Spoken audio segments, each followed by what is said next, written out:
The numbers jumped out at me from the bank statement like accusatory fingers. $20,000 transferred to an account I didn't recognize. Then another $15,000 2 weeks later. My hands trembled as I scrolled through my parents' online banking history, each new discovery hitting harder than the last. I'm Hope, and I just found out my golden boy brother is bleeding our parents dry. Everything okay, sweetie? My mother's voice floated up from downstairs. The coffee's getting cold. Coming, I called back, my voice steadier than I felt. I minimized the browser window, muscle memory from years of hiding things from my family. Not my secrets this time, Lucas's. The Sunday morning ritual at my parents' house hadn't changed in 20 years. Coffee, pastries, and endless conversations about Lucas's latest ventures. His football glory days. His business ideas. His perfect life with his perfect wife and perfect kid. I descended the stairs, each step heavy with the weight of what I'd discovered. Mom stood at the kitchen counter, arranging Danish pastries on her grandmother's china plate. Dad sat at the table, hidden behind his newspaper. Lucas called earlier, Mom said, beaming. He's finalizing that big deal he was telling us about. Isn't it exciting? The coffee turned bitter in my mouth. What kind of deal? Oh, you know your brother. She waved her hand dismissively. Always thinking big. He just needed to move some money around temporarily. Your father and I are happy to help. Dad lowered his paper slightly. Karen, maybe we shouldn't. Tom, he's our son. Of course we help. Her tone carried that familiar edge, the one that shut down any questioning of Lucas's choices. I gripped my coffee mug tighter. How much did he need? Just a small loan. Mom's smile flickered. Nothing for you to worry about. $50,000 isn't small, Mom. The silence that followed was deafening. Dad's newspaper crinkled as it lowered completely. How do you know that amount? Mom's voice had gone sharp. Because I saw the transfers. I saw them because I was helping Dad set up automatic bill payments, remember? The ones Lucas was supposed to handle months ago. You had no right to look at our private banking information. Mom's face flushed red. Someone had to. I stood up, my chair scraping against the floor. He's taking advantage of you both, and you're letting him. Your brother is building something important, Mom snapped. Sometimes businesses need capital. His last 3 businesses failed, Mom. The gym, the protein shake company, the sports app. Where did all that investment money go? Dad cleared his throat. Hope, maybe this isn't the time. When is the time, Dad? When they're broke. When Lucas has drained their retirement fund. That's enough. Mom slammed her hand on the counter. I won't sit here and listen to you attack your brother out of jealousy. The word hit like a slap. Jealousy. Their eternal explanation for any criticism I ever had of Lucas. Fine. I pulled out my phone and pulled up the banking app. Let me show you exactly what your precious son has been doing with your money. Mom turned away. I don't need to see anything. I trust Lucas. That's the problem. I looked at Dad, pleading. You have to see this. Please. He met my eyes for a moment, then looked away. Your mother's right, Hope. Lucas wouldn't. Unbelievable. I grabbed my purse. You know what? Keep burying your heads in the sand. But don't come crying to me when you're working at Walmart in your 70s because your retirement fund mysteriously disappeared. I stormed out, slamming the door behind me. In my car, I sat gripping the steering wheel, my knuckles white. My phone buzzed, a text from Lucas. Stay out of my business, little sister. You have no idea what you're getting into. I stared at the message, a cold smile spreading across my face. Oh, brother dear, you have no idea what I'm capable of. This isn't about jealousy anymore. This is about justice. And I'm just getting started. Nina's apartment always smelled like lavender and coffee, a combination that usually calmed my nerves. Not tonight. I paced her living room, clutching my phone with Lucas's threatening text still displayed. He's really done it this time, Nina said, curled up on her couch. Have you talked to Ella? Lucas's perfect wife? She probably helped him plan it. I stopped pacing, remembering something.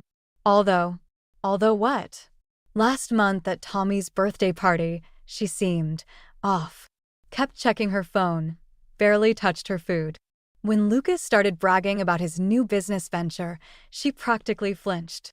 Nina leaned forward. You think she knows? Before I could answer, my phone rang. Dad's name flashed on the screen. I answered on speaker. Hope, your mother and I discussed it, and we're having a family dinner tomorrow night. Lucas will be there. We need to clear the air. My stomach clenched. Clear the air? Or gang up on me? That's not fair. His voice carried that familiar note of defeat. We're trying to keep this family together. By letting Lucas steal from you? It's not stealing when we agreed to help him. Mom's voice cut in. She'd been listening the whole time. You're coming to dinner. 7 o'clock sharp. The line went dead. Nina raised an eyebrow. Perfect, I said. A plan forming. I'll bring proof. The next evening, I arrived at my parents' house armed with bank statements and screenshots. Lucas's car already occupied the driveway, his precious Mercedes that probably cost another chunk of our parents' savings. Inside, the tension was thick enough to choke on. Mom busied herself in the kitchen, Dad helped set the table, and Lucas sat in his usual spot, looking smug. Ella stood by the window, bouncing their son Tommy on her hip. Hope, Lucas said, his smile not reaching his eyes. Good to see you're still concerned about my finances. Someone has to be. I dropped my bag beside my chair. Since you're clearly not. Children, Mom warned from the kitchen. Not in front of Tommy. Ella suddenly spoke up. I should put him to bed upstairs. It's past his bedtime anyway.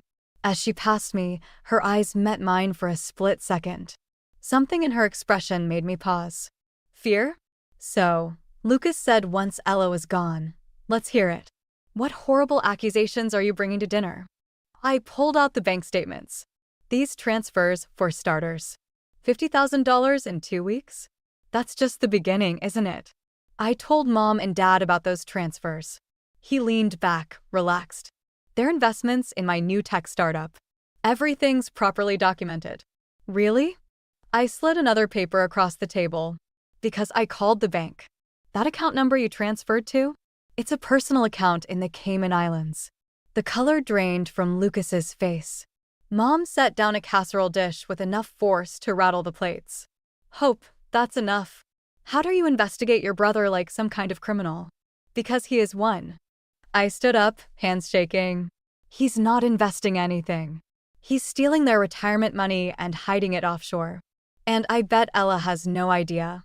Leave my wife out of this, Lucas snarled, standing too. Why? Afraid she'll find out where the money's really going. A crash from upstairs made us all freeze. Ella appeared at the top of the stairs, white-faced. Tommy's fine, he just knocked over a lamp, but... She held up her phone. Lucas, why is there an email about plane tickets to Buenos Aires? The silence that followed was deafening. Lucas's face transformed from anger to something I'd never seen before, pure panic. Ella, honey, I can explain. Explain what? I cut in. How you're planning to disappear with our parents' money. Dad finally spoke, his voice barely a whisper. Lucas, tell me this isn't true. But Lucas was already backing toward the door, his mask completely shattered. You don't understand. None of you understand what it's like trying to live up to everyone's expectations. I just needed a fresh start. With stolen money? Ella's voice cracked. Were you going to tell me about Argentina, or just disappear with our son? Mom sank into a chair, her world visibly crumbling. And in that moment, watching my perfect brother's life implode, I felt no satisfaction, only a hollow ache for what our family had become. Lucas bolted for the door. But this time, running away wouldn't save him. I had more evidence, and now I had something even more valuable, Ella's attention. The real war was just beginning. Grandpa Henry's bookstore always smelled like old paper and pipe tobacco, even though he'd quit smoking years ago. I found him in his usual spot, perched on a wooden stool behind the counter, examining an ancient ledger through his reading glasses. I need your help, I said, dropping a thick manila folder on the counter. He looked up, eyes sharp despite his age. This about Lucas? You knew. I've watched that boy take advantage of this family for years. He closed his ledger. Your grandmother would have seen right through him. She always said Lucas had your Uncle Richard's eyes, beautiful but dangerous. I spread out the documents I'd gathered. Bank statements, failed business records, loan applications. A pattern emerged, each venture more desperate than the last. Look at this. I pointed to a document. He took out a second mortgage on his house without telling Ella. And here, he's been lying about his company's revenue to get more loans. Grandpa Henry studied the papers, his expression darkening. There's more, isn't there? I hired a private investigator. I pulled out another document. Lucas has gambling debts. Big ones. The kind that attract dangerous people. The bell above the door chimed. Ella walked in, Tommy balanced on her hip. Her eyes were red-rimmed. I thought I'd find you here, she said. Lucas came home last night. He's saying you fabricated everything. Did he explain the plane tickets? She shifted Tommy to her other hip. He says it was a business trip he was planning. That you're twisting everything because you're jealous. Jealous. I laughed, the sound harsh even to my ears. Show her, Grandpa. He handed Ella the mortgage document. Her hands trembled as she read it. This can't be right, she whispered. We agreed no major financial decisions without consulting each other. There's more. I hesitated, then pulled out the gambling records. He owes people money, Ella. Dangerous people. The color drained from her face. How much? Over 200,000. Tommy started fussing. Grandpa Henry quickly produced a cookie from behind the counter. He'd always kept treats for young visitors. I should have seen it, Ella said, watching Tommy nibble the cookie. The late-night phone calls. The way he'd jump whenever his phone buzzed. Last week, I found him in our home office at 3 a.m, shredding documents. The bell chimed again. My mother burst in, face flushed with anger. Hope, what have you done? She demanded. Lucas is talking about leaving town because of your accusations. He says you're trying to destroy him. Karen, Grandpa Henry's voice carried a warning. Before you defend your son, you might want to see these. I don't need to see anything. You've always taken Hope's side. Mom. Ella's voice cut through the tension. Look at the documents. Please. For Tommy's sake. Something in Ella's tone made Mom pause. She took the papers with obvious reluctance. As she read, her hands began to shake. This must be a mistake. Lucas wouldn't. He already has, I said quietly. And if we don't stop him, he's going to drag this whole family down with him. The sound of screeching tires outside made us all jump. Through the store's front window, I saw Lucas's Mercedes pull up sharply. He followed me, Ella whispered, clutching Tommy closer. Lucas burst through the door, his usual polished appearance disheveled. His eyes landed on the documents spread across the counter. You just couldn't leave it alone, could you? He snarled at me. Had to play detective, had to ruin everything. You ruined it yourself. Grandpa Henry stood, his voice stern. Now step back from my granddaughter. Lucas's phone buzzed. He checked it, and for a moment, raw fear flashed across his face. You don't understand, he said, his voice cracking. These people, they want their money by midnight. All of it. If I don't pay, then what? I challenged. More theft? More lies? Or were you planning to run and leave Ella and Tommy to deal with your mess? The look in his eyes told me everything. My perfect brother, the golden child, was finally out of options. And for the first time in our lives, I held all the cards. The lawyer's office felt too small for the weight of what I was about to do.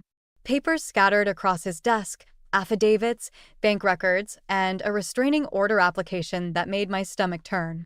Once we file these, Mr. Patterson said, tapping the documents, there's no going back. Your brother could face serious charges. My phone buzzed again, the 15th call from Mom in 2 hours. I silenced it without looking. What about my parents' money? We can freeze the accounts immediately, but he hesitated. There's something else you should see. He slid a document across the desk. A deed transfer, dated 3 days ago. My parents' house, their home of 30 years, now belonged to one of Lucas's shell companies. The room tilted sideways. They don't know, do they? Based on these signatures. He adjusted his glasses. I'm almost certain they're forged. A knock at the door made us both jump. Dad stood there, looking older than I'd ever seen him. Hope. His voice cracked. We need to talk. Mr. Patterson gathered the papers. I'll give you two a moment. Once we were alone, Dad collapsed into the vacant chair. Your mother doesn't know I'm here. Did Lucas tell you about the house? His blank expression answered my question. Why are you here, Dad? He pulled out an old envelope, yellowed with age. I found this in your grandmother's things after she died. She made me promise to keep it safe. His hands shook as he opened it. It's about Lucas. Inside was a DNA test from 28 years ago. My heart stopped as I read the results. Lucas isn't yours? Your mother had an affair with Richard, my brother. The star athlete, the golden boy. He laughed bitterly. I've spent 28 years trying to love a son who reminded me every day of my brother's betrayal. Does Lucas know? No, but I think he sensed it somehow. The way I could never quite. He trailed off, staring at his hands. Why tell me now? Because I'm done protecting other people's lies. He straightened up. I want to sign whatever papers you need. It's time someone in this family stood up for what's right. My phone buzzed again, this time a text from Ella. Lucas is gone. Took everything from our accounts. Police are here. Before I could respond, another text came through, this one from Lucas himself. You want to play hardball, little sister? Fine. Tell Mom and Dad to check their retirement accounts. All of them. My hands trembled as I pulled up the banking app. Every account, empty. He's cleaned them out, I whispered. Everything. Dad's face hardened. Call your lawyer back in. Wait. I stared at Lucas's text. Something felt off. He's trying to scare us into backing down. But why now? I dialed Nina. Remember that background check you ran on Lucas's new business partner? The one who doesn't exist? Yeah, why? I need you to check something else. Look for any recent property purchases under his name. I heard keyboard clicks, then a sharp intake of breath. Hope, he bought a plane ticket. Private charter. Tonight. Where to? Venezuela. No extradition treaty. Dad was already on his feet. I'm calling the police. No. I grabbed his arm. If we spook him now, he'll run immediately. We need to play this smart. I turned back to the lawyer's documents. How quickly can we freeze everything? With your father's signature? Within the hour. I met Dad's eyes. Are you sure about this? Mom will never forgive you. Your mother's forgiveness stopped mattering the moment she chose Lucas's lies over our family's future. He picked up the pen. Do it. As he signed the papers, I felt the weight of 24 years of being the overlooked child, the second best, the afterthought.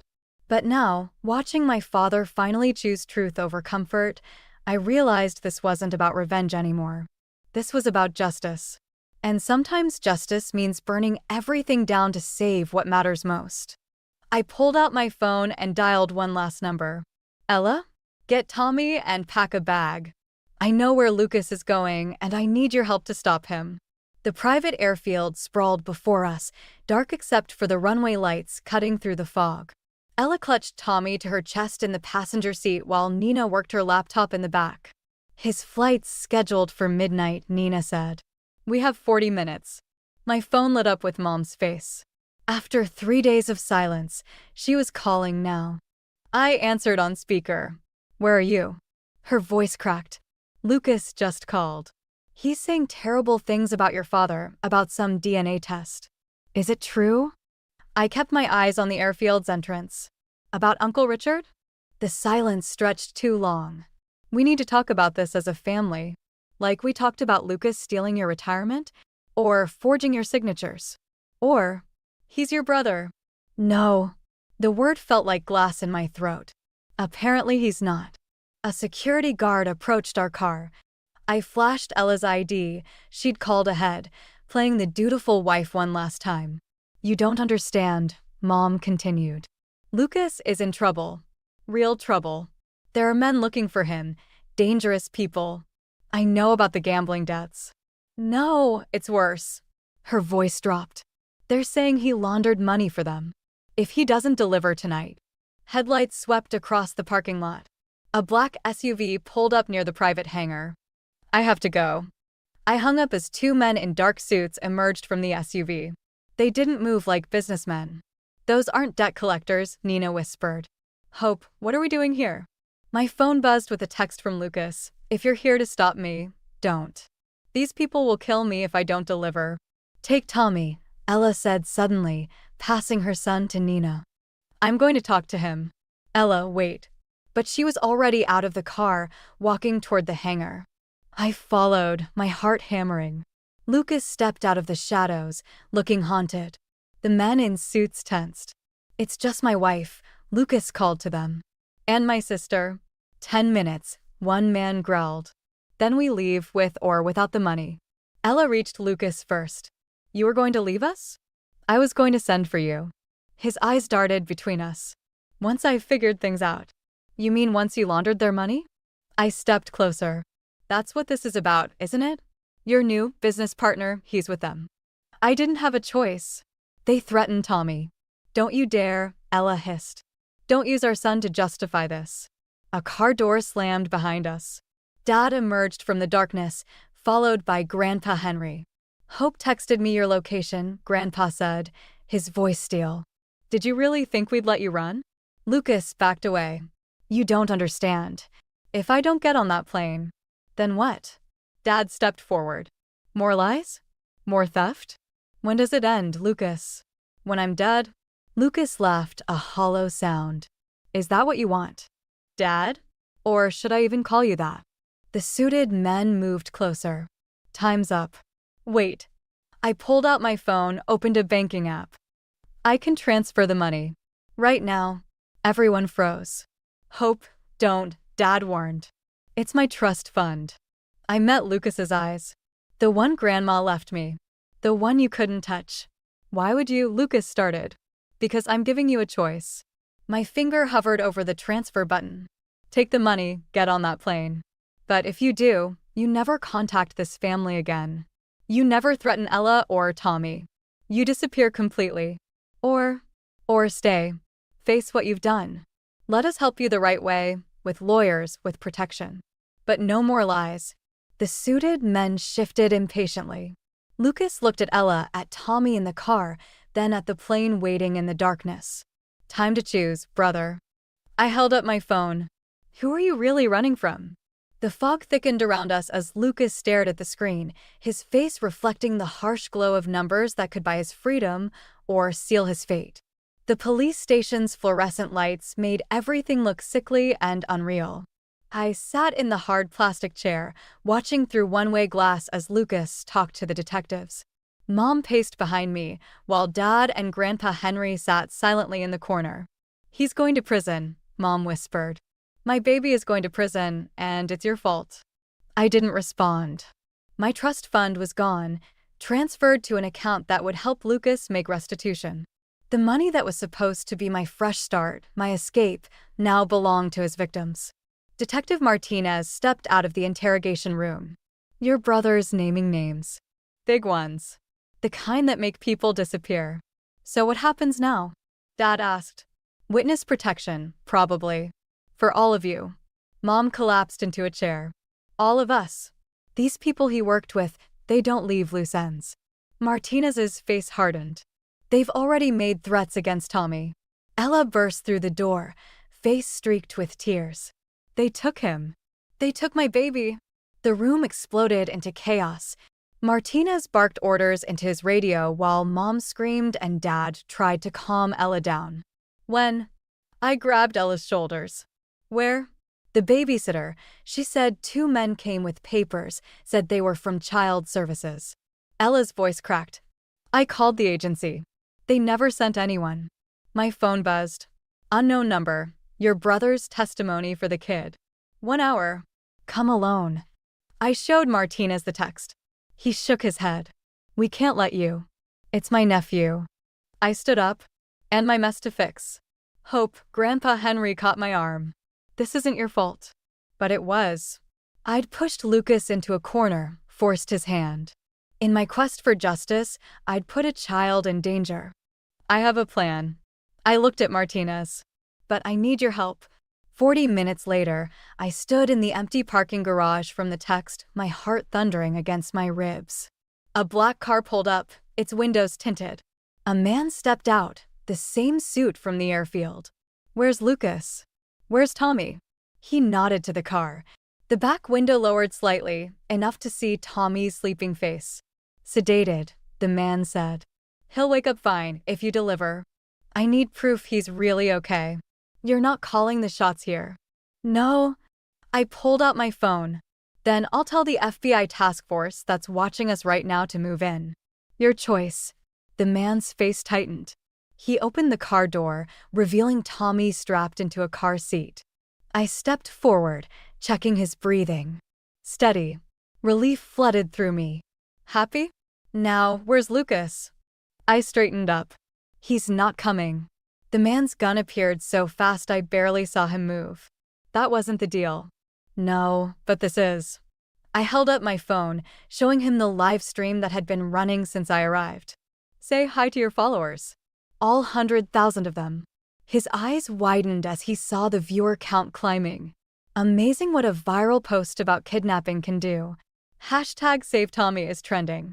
I took another step forward. The whole city is watching. Police are probably already on their way.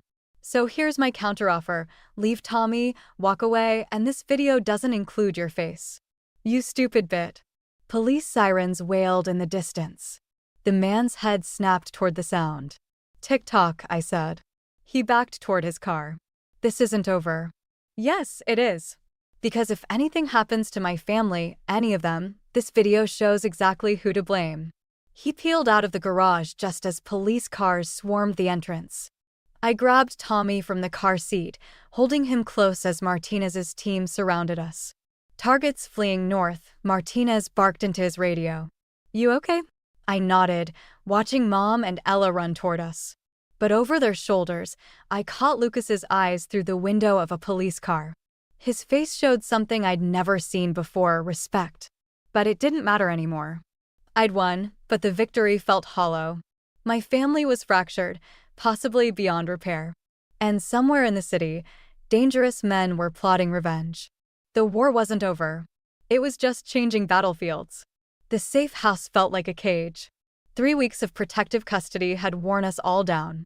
Mom barely spoke, Dad buried himself in paperwork, and Ella spent hours staring out windows, Tommy clutched to her chest. Martinez arrived at sunset, his face grim. "We found them. The whole operation." But what?" He handed me a phone. "Lucas wants to talk to you.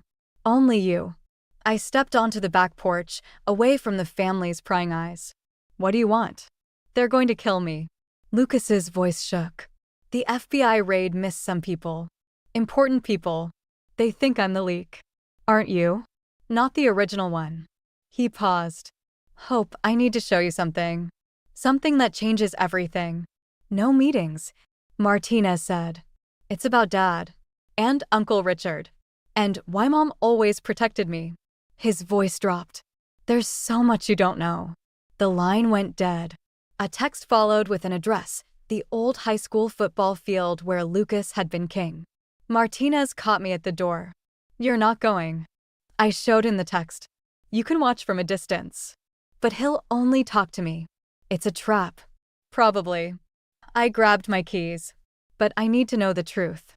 The football field was dark except for one set of lights illuminating the 50-yard line.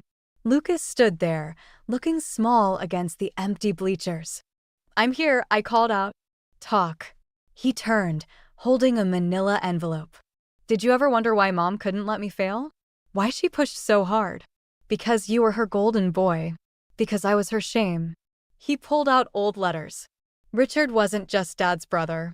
He was Mom's first love. The star athlete she was supposed to marry.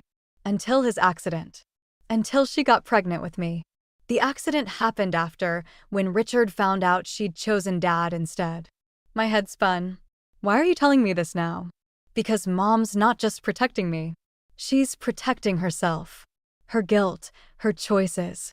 He laughed bitterly. "I was never supposed to be the good son. I was her penance." Movement in the shadows caught my eye. Men in dark clothes, moving closer. You brought them here. They followed me. His hands trembled. I'm sorry, Hope. They said they'd kill Ella and Tommy if I didn't. Bring the other leak? A new voice cut through the darkness. The man from the parking garage stepped into the light. We've been watching you, Hope. Your little livestream stunt cost us millions. More men emerged, forming a circle around us. Martinez and his team were nowhere in sight. You know what's funny? The man continued. Lucas here wasn't the leak. Your mother was. Lucas's head snapped up. What? Karen's been feeding information to the FBI for months, trying to save her precious son. He raised his gun. Too bad she was too late. You're lying, Lucas whispered. Ask her yourself. Oh, wait. The man smiled. You won't get the chance. Time slowed. I saw his finger tighten on the trigger. Saw Lucas step forward, maybe to run, maybe to fight. Then the night exploded with light and sound. FBI, don't move. Spotlights flooded the field. Agents rappelled from the bleachers. Martinez's voice boomed through a megaphone. I dove for Lucas as gunfire erupted. We hit the turf hard. Mom really was trying to save you, I gasped. All this time. Lucas gripped my arm, eyes wide. Hope I... More shots. A bullet kicked up grass near our heads. Shut up and crawl, I hissed, pulling him toward the sideline. As we reached safety behind a SWAT van, Lucas looked at me differently, not with his usual condescension or recent fear, but with something like awe. You knew they'd follow me, he said. You used me as bait. I learned from the best. I checked him for wounds. Ready to tell the whole truth now? He nodded slowly, watching as agents led the captured men away. Think Mom will ever forgive us? Maybe. I helped him up. But first, we have to forgive her. Grandpa Henry's bookstore smelled different now, fresh paint mixed with the familiar scent of old paper. I straightened the grand reopening banner while he arranged books in the newly restored shelves. Your grandmother would have loved this, he said, adjusting his glasses. Using your settlement money to save her store. Our store, I corrected. Besides, blood money should go to something good. The criminal case had ended with plea deals and asset seizures. The crime syndicate crumbled, its leaders scattered or imprisoned. Our family's share of the recovered funds came with strings attached: therapy, supervision, accountability. The bell chimed. Lucas stepped in, looking smaller in his court-mandated monitoring anklet. Need help with those boxes? I nodded toward the back room. As he passed, I caught Mom watching through the window, hesitating at the door. Dad stood behind her, his hand on her shoulder. They'll come in when they're ready, Grandpa Henry said softly. Lucas returned with a stack of books. Where do you want these? Fiction section. Under R for redemption. He almost smiled. Subtle. Learned from the best. I handed him another box. How's the counseling going? Better than prison. He shelved books carefully, methodically. Ella's thinking about letting me have supervised visits with Tommy. Good.